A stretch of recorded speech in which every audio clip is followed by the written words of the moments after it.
Ibrahim Traoré froze as he watched the security camera footage from MZET Energy Corporation's Lagos office. What he saw on the screen revealed the true reason behind Nigeria's 30 years of poverty. The company executives were operating a second oil facility that the Nigerian people knew nothing about. This secret facility's daily production was 10 times higher than the official figures, and all of this oil was being shipped directly to Europe without paying a single cent in taxes. Ibrahim's discovery would end 60 years of exploitation in just 5 minutes. Because tomorrow, in his meeting with MZET Energy Corporation CEO Marcus Wellington, he held the company's biggest secret that they had hidden for 30 years. Today, I'm going to tell you how Ibrahim Traoré stopped Africa's biggest oil exploitation scheme in 5 minutes and secured Nigeria's energy independence. On Ibrahim Traoré's desk lay an urgent message from Nigerian President Dr. Adebayo Okonkwo. "We urgently need your help. MZET Energy Corporation is robbing our country, but we can't prove it." Ibrahim wasn't surprised when he read this message. He knew MZET Energy Corporation's dirty past very well. This company was founded by Marcus, the son of James Wellington, who had killed his father Amara Traoré in 1995. "Daniel," Ibrahim called, summoning Intelligence Director Daniel Sankara. "What do we know about MZET Energy?" Daniel opened the file. The company was founded in 1998 by Marcus Wellington. They officially extract 500,000 barrels of oil per day in Nigeria. But, Ibrahim asked. "But according to information we've received from engineers working in the field, the actual production is far above that." Ibrahim stood up. "How far above?" 5 million barrels per day. Ibrahim looked at Daniel in astonishment. 10 times more? How is this possible? Daniel spread the map on the table. MZET Energy officially has 3 oil fields in Nigeria, but satellite imagery has detected 15 different sites. 12 of them are secret. As Ibrahim examined the map, he remembered what his father had told him 30 years ago. "Son,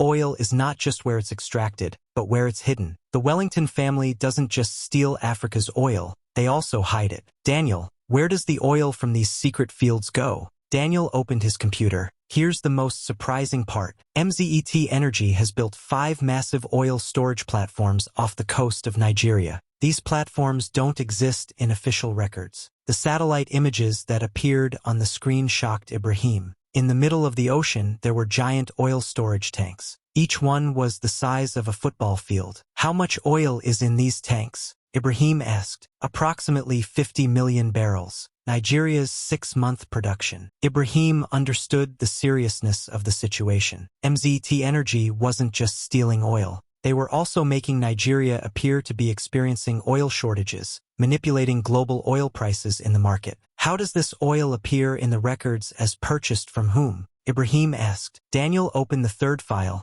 Here's the biggest fraud. MZET Energy only reports the production from secret fields to the Nigerian government. They never report the oil extracted from official fields. This meant that the Nigerian government only knew about 10% of their country's actual oil production. MZET Energy was secretly selling and pocketing the remaining 90%. But how could this remain secret for 30 years? Ibrahim asked. Daniel opened the final file. Because MZET Energy isn't just an oil company, they also control Nigeria's energy infrastructure. The diagram that appeared on screen amazed Ibrahim. MZET Energy had in Nigeria 12 oil refineries, 3 in official records, 25 distribution centers, 8 in official records, 200 gas stations, 50 in official records. The company sells Nigeria its own oil at high prices, Daniel said. Nigerian people pay European prices for their own oil. Ibrahim understood the tragicomic aspect of the situation. Nigeria was one of the world's largest oil producers,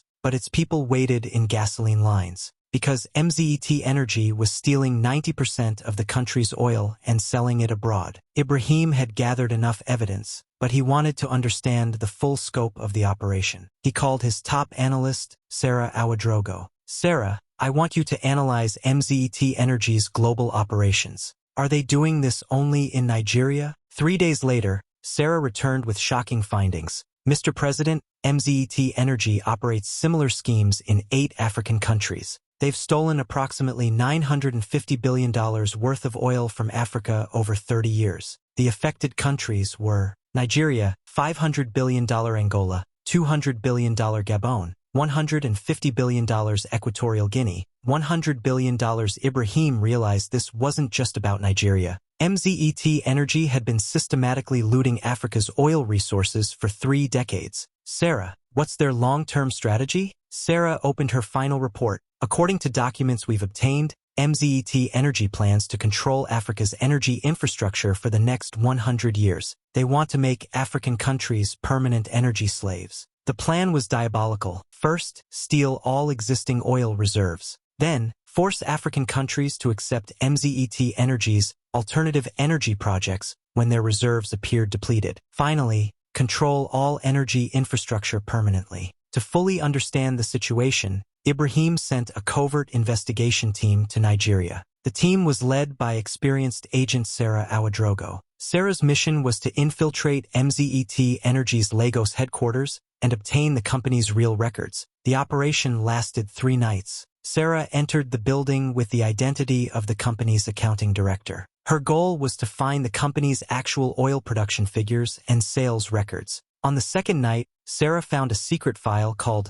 Omega File in the company safe. The contents of this file shocked her. "Mr. President," Sarah said, calling Ibrahim at midnight, "we've fully understood the situation. MZET Energy isn't just stealing oil. They've also created a 100-year oil map for Nigeria's future." The Omega File contained MZET Energy's master plan for Nigeria from 2025 to 2125. The plan was quietly drain all of Nigeria's known oil reserves, present Nigeria as a country whose oil has run out, force Nigeria to accept MZET Energy's alternative energy projects, transfer all of Nigeria's energy infrastructure to MZET Energy. "What happens at the end of this plan?" Ibrahim asked. Sarah answered, "By 2125, Nigeria will be paying rent to MZET Energy for energy from its own soil." Ibrahim hung up the phone and began thinking. MZET Energy wasn't just stealing oil. They were planning to make Nigeria an energy slave forever. Among the documents Sarah brought, the most valuable was a letter written in Marcus Wellington's own handwriting. The letter was addressed to the British Minister of Petroleum. "Dear John, the Nigeria operation is proceeding as planned. We've transferred $500 billion worth of oil in 30 years. My father's plan is working perfectly. No Nigerian knows the truth. Their people pay us for their own oil. We'll finish all reserves by 2040. Then Nigeria will be completely ours." This letter was definitive proof of MZET Energy's crimes. But Ibrahim didn't just collect evidence. He also prepared a plan to bring down MZET Energy's system. Ibrahim called Nigerian President Dr. Okonkwo to an urgent meeting. The meeting was held in Burkina Faso at a secret location. "Dr. Okonkwo," Ibrahim said, spreading the documents on the table, "I'm going to show you how your country has been robbed for 30 years. Dr. Okonkwo's face changed as he examined the documents. This is incredible. So we were buying our own oil." "Not only that," Ibrahim said, "MZET Energy plans to make your country an energy slave forever." Dr. Okonkwo stood up angrily. "How do we stop this?" Ibrahim explained his plan. "Tomorrow you have a contract renewal meeting with MZET Energy in Lagos. In this meeting, you'll show these documents to Marcus Wellington. You'll end the company's 30-year exploitation in 5 minutes. But the company might claim these documents are fake." Ibrahim smiled. "That's why we have a second surprise." Ibrahim's cyber warfare team had been working for weeks to hack into MZET Energy's computer systems. They had gained access to all the company's databases. "When you confront Wellington tomorrow," Ibrahim explained, "our team will simultaneously shut down all of MZET Energy's operations in Nigeria. Their oil pumps will stop, their refineries will shut down, their distribution centers will close. They'll have no choice but to surrender." Dr. Okonkwo was impressed. "This is brilliant. But what if they retaliate?" Ibrahim showed him the final document. "They can't retaliate because we have evidence of their crimes in 8 different countries. If they try anything, we'll expose everything globally." The plan was set. Tomorrow, MZET Energy's 30-year exploitation would end in 5 minutes. March 25, 2024, 2:30 p.m. Nigeria's biggest oil contract renewal meeting was about to begin in MZET Energy's 47th floor conference room. At the meeting table, Nigerian President Dr. Adebayo Okonkwo, Nigerian Energy Minister Prof. Chinedu Ogbonna, MZET Energy CEO Marcus Wellington, MZET Energy, Financial Director Victoria Sterling, British Energy Advisor, Sir Thomas Crawford. Dr. Okonkwo had also connected Ibrahim Traoré to the meeting by phone. Ibrahim would monitor the meeting from Burkina Faso. Marcus Wellington began speaking. Today is a historic day for Nigeria. We're renewing our 30-year partnership. As MZET Energy, we're proud of the service we've provided to Nigeria. Sir Thomas Crawford added, as the British government, we support this partnership. MZET Energy has played an important role in Nigeria's modernization. Dr. Okonkwo listened quietly. The documents in his pocket proved how these men were lying. Dr. Okonkwo stood up. Mr. Wellington, I'm going to ask you a question. How many oil fields does MZET Energy have in Nigeria? Wellington answered in surprise. As you know, we operate in 3 main fields. Dr. Okonkwo placed satellite photographs on the table. Then how do you explain these 12 secret fields of yours? Dead silence fell over the conference room. Wellington's face changed as he looked at the photographs. These photographs could be manipulated, Wellington said, trying to recover. Dr. Okonkwo opened the second file. Then how was this manipulated, Mr. Wellington? This is a letter written in your own handwriting. Wellington's letter to the British Minister of Petroleum was placed in the center of the table. Wellington became breathless when he saw the letter. We transferred $500 billion in 30 years, Dr. Okonkwo read. Nigerian people pay us for their own oil. Aren't these your words, Mr. Wellington? Victoria Sterling tried to end the meeting. We don't know where these documents came from. Their legal validity. Dr. Okonkwo pulled out the third file. Then do these documents have no validity either? MZET Energy's secret accounting records. The oil stolen from Nigeria over the last 10 years is listed here item by item. Ibrahim Traoré's voice came through the phone. Mr. Wellington, I send greetings from your father James. He also robbed Africa using similar methods. But every robbery has an end. Wellington's face turned completely white. Ibrahim continued, 5 minutes ago, the Nigerian president signed a new decree. All of MZET Energy's operations in Nigeria have been suspended. Your secret oil fields have been sealed. Your offshore platforms have been seized by the Nigerian Navy. Sir Thomas Crawford panicked and opened his phone, but there was no signal. Ibrahim explained, we're also broadcasting this meeting live to 54 African countries. Now all of Africa has seen MZET Energy's true face. Dr. Okonkwo delivered the final blow. Mr. Wellington, in 5 minutes, your company's 30-year exploitation in Nigeria has ended. Now please leave our country. Wellington and his team left the conference room in shock. The 30-year plan had collapsed in 5 minutes. Dr. Okonkwo thanked Ibrahim. President Traoré, you saved my country. Ibrahim replied, this is just the beginning, Dr. Okonkwo. The struggle will continue until all of Africa's natural resources belong to Africa. Immediately after the meeting, the Nigerian government made historic decisions. All of MZET Energy's assets in Nigeria were nationalized. 12 secret oil fields were transferred to the Nigerian National Oil Company. 5 giant oil storage platforms were seized by the Nigerian Navy. The 50 million barrels of oil on the platforms were added to the Nigerian treasury. Dr. Okonkwo addressed the nation that evening. My fellow citizens, today 30 years of exploitation has ended. Now our oil truly belongs to us. Marcus Wellington was caught at the airport while trying to flee Lagos. He was found with $50 million in cash and a fake passport. During interrogation, Wellington made shocking confessions. My father started the operation in 1995. We had to kill Amara Traoré because he discovered our plan. For 30 years, we transferred $500 billion worth of oil from Nigeria. Only in Nigeria? Asked the interrogator. Wellington answered, number $200 billion in Angola, $150 billion in Gabon, $100 billion in Equatorial Guinea, total $950 billion.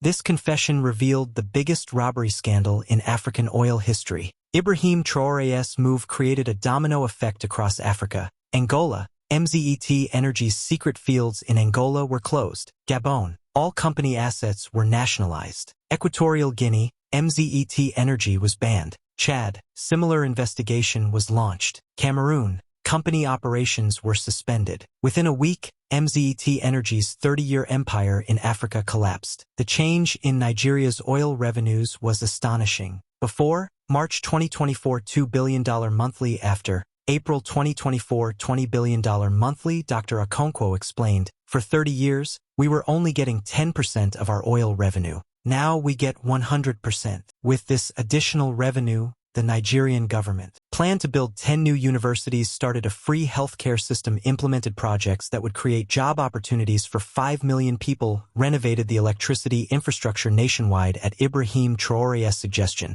Nigeria also aimed for independence in oil technology. If you know how to extract oil but don't know how to process it, you're still dependent, Ibrahim said. The Nigerian government modernized the 12 refineries recovered from MZET Energy. These refineries now employed Nigerian engineers, Nigerian technicians receiving training, Nigerian companies providing supplies within 6 months. Nigeria transformed from a country that imported petroleum products to one that exported them. The British government gave no official response to the MZET Energy incident. But when journalists asked, the British energy minister said, "This is private company business. The government cannot make assessments." France complained that Nigeria was becoming radicalized. The US announced they were monitoring the situation. But China, Russia, India, and Turkey congratulated Nigeria on its oil independence. Ibrahim Traoré's comment, "The exploiters are reacting, but the world is changing. Africa now wants to be the real owner of its resources." Nigeria didn't just recover its oil fields. It also invested heavily in human capital. The country established the African Institute of Petroleum Technology,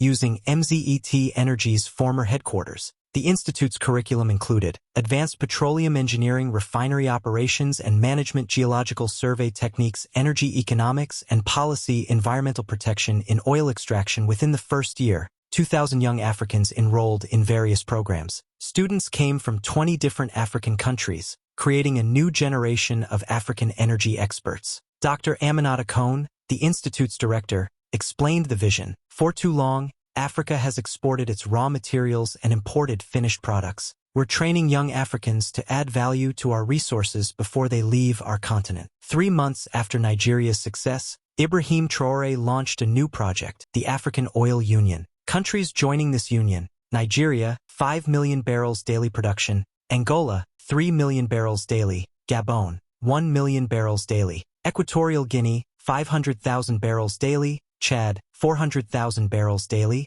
Cameroon, 300,000 barrels daily. Total daily production, 10.2 million barrels. This represented 12% of world oil production. Ibrahim said at the union's founding meeting, "For 30 years, others sold our oil. Now we'll sell it ourselves. We'll set our own prices." The African Oil Union didn't just sell oil. It also started a technology sharing program. Nigeria's experienced petroleum engineers began providing training in other African countries. In 6 months, 500 young Africans received petroleum engineering training, 200 technicians learned refinery operations, 100 geologists learned oil exploration techniques. Dr. Okonkwo explained the program. "The more we share technology, the stronger we become. Within 10 years, Africa's dependence on the world for oil technology will end." The African Oil Union also established regional supply chains. Instead of importing equipment from Europe or America, member countries began producing their own. Nigeria, specialized in refinery equipment manufacturing; Angola, developed drilling technology; Gabon, focused on pipeline systems; Chad, produced exploration equipment. This created 500,000 new jobs across the Union and saved $2 billion annually in import costs. Marcus Wellington received a 15-year prison sentence. The company's assets were distributed among African countries. It was also proven that Wellington's father James had killed Amara Traoré in 1995. Ibrahim evaluated this result. "Justice has been served after 30 years. May my father rest in peace." MZET Energy's former headquarters is now the African Petroleum Institute. Young Africans learn petroleum technologies here. A plaque hanging in the building reads, "For 30 years, Africa's oil was stolen in this building. Now Africa's future is being built." The effects of oil independence in Nigeria were reflected in people's daily lives. Gasoline prices dropped by 70%, power outages completely ended job opportunities, 2 million new jobs created, education,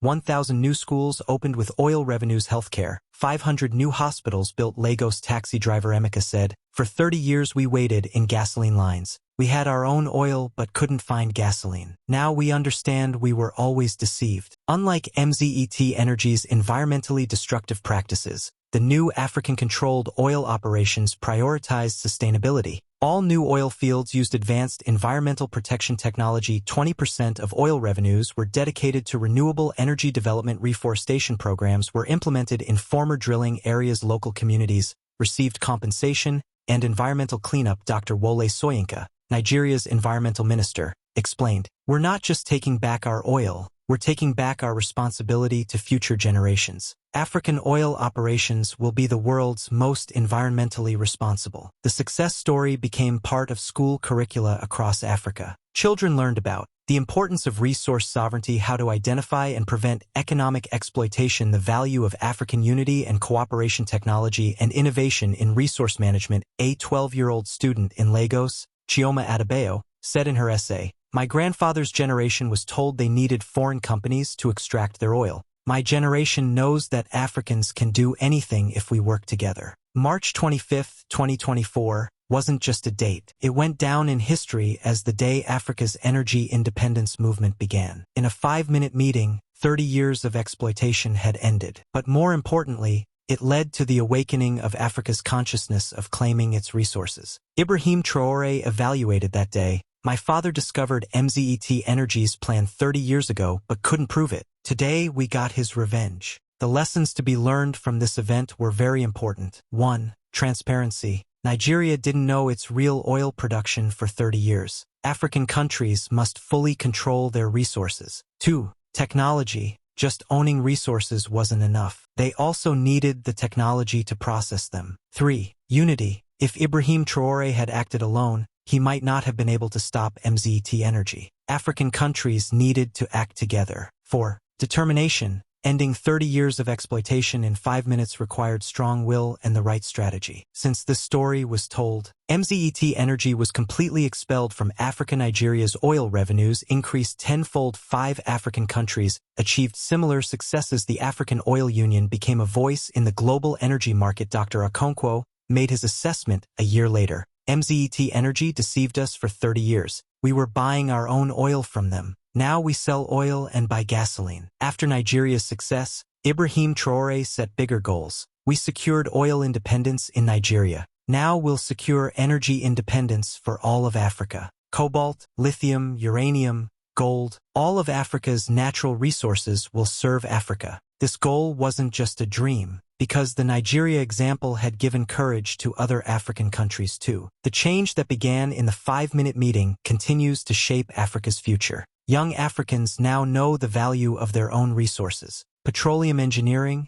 geology, and energy technologies have become the most popular fields of education. Fatima, a Petroleum Institute student in Lagos, says, "Our elders were deceived for 30 years. We won't be deceived. We'll extract our own oil ourselves, process it ourselves." Nigeria's success inspired similar movements across the continent. Democratic Republic of Congo launched investigation into cobalt mining contracts. Zambia began renegotiating copper mining agreements. Botswana started reviewing diamond extraction deals. Ghana initiated audit of gold production records. South Africa examined platinum mining operations. Each country was investigating whether they were experiencing their own MZET energy situation. The African Union announced the establishment of a Resource Sovereignty Committee to help member states audit their natural resource contracts and ensure fair terms. President Cyril Ramaphosa of South Africa said, "Nigeria has shown us that resource independence is not just possible, it's essential for true sovereignty."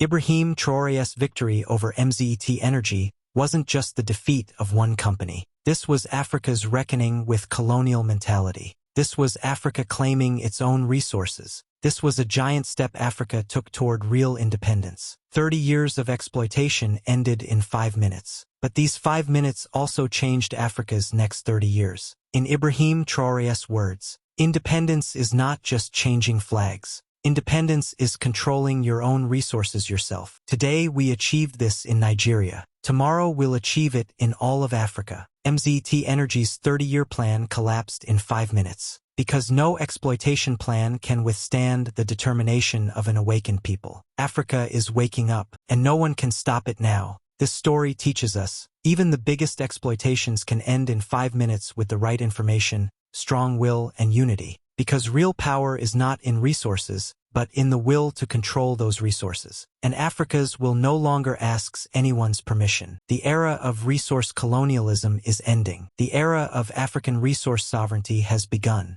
And it all started with a 5-minute meeting in Lagos.